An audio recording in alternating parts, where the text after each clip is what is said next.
us talking about how triumphant the fight against corruption was during his administration and how much he put, into ensuring that it was fought to a standstill.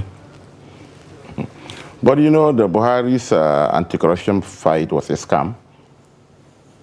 Would you say, that's the argument now. Should we say it was a scam, or should we say the former president fought corruption and corruption fought back? No, it was a huge scam.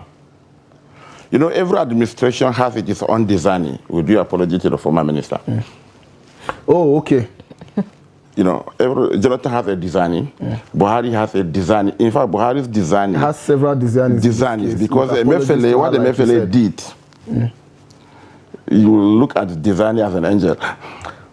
You with the revelation, so far, so far, you understand. More heads will roll, but apart from the mantra, fighting corruption, this was a president who will appoint head of an agency, a minister. Whatever you do, you will not look. And you say that fighting corruption. So it was a reuse. It was one thing that he used, to propel himself into power, and he succeeded, and he scammed Nigerians. And now it is, even at that time, we say, okay, we didn't know that Dizani was a bad woman until Jonathan lost election. So now Buhari is no longer in power. This same woman that is now, and the funniest part of it, the former humanitarian minister is using the same cliched excuse that she's sick. That Dizani is. Dizani was sick too. Maybe, who knows, that, Dizani, one Nigerian celebrity, when she was declared wanted and she said that she was sick, she appeared in one very terrible photo. Who knows? Maybe Sadia is equally,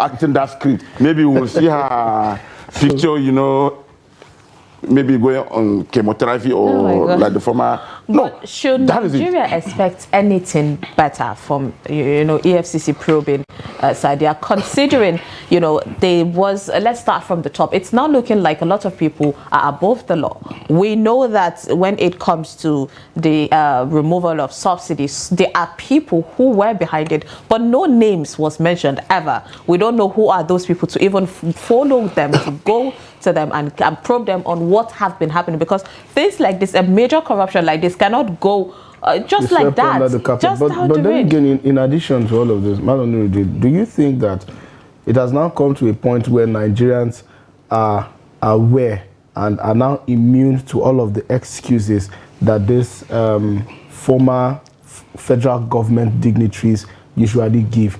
It usually starts with, with apologies to the former minister. I do hope that she gets well recovers. Quickly. Yes. But then again, I'm not feeling fine. I'm bedridden. I'm in the hospital. I have cancer.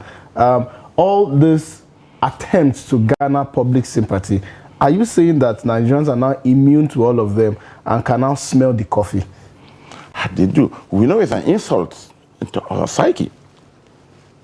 You only get sick when you are asked to account for your misdeeds. Alleged misdeeds. No, you are tenor, Just come and talk account.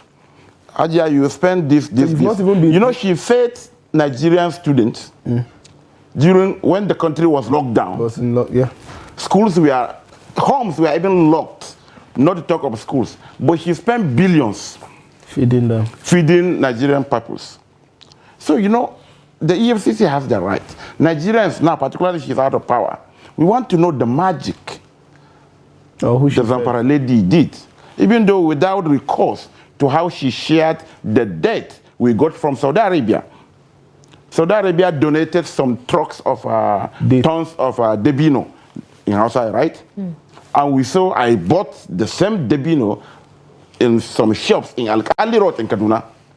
Not for sale, but but it was sold to you. It was sold to me. It could be a design, the not for sale. you understand? So it's an opportunity to clear her name. So she should take advantage of it. Yes. But she's not feeling well. And people tend to get away with it. I mean, for everybody to now use that line, I'm not feeling fine. It seems, it's the most easiest way to go Excuse. out. And the EFCC should do the needful, please, if they are serious. If you invite one Mr. Sagil or one Hajia, and Hajia is saying that she's in Dubai and changing her teeth, and what if she should be arrested. And again, when they say who comes to equity must come with clean hands. Indeed. That contradiction in the present administration. We're talking about the scam in the oil sector, in particular, the NNPC. But the man whose tenure superintended that supposed scam has been appointed. But then again, you understand the contradiction. He served as GMD. Yes. But then the then president served as minister of the NNPC. So if we should call for a probe, are you, in other words, saying the former president should himself be probed? Why not? Is Nigeria any different?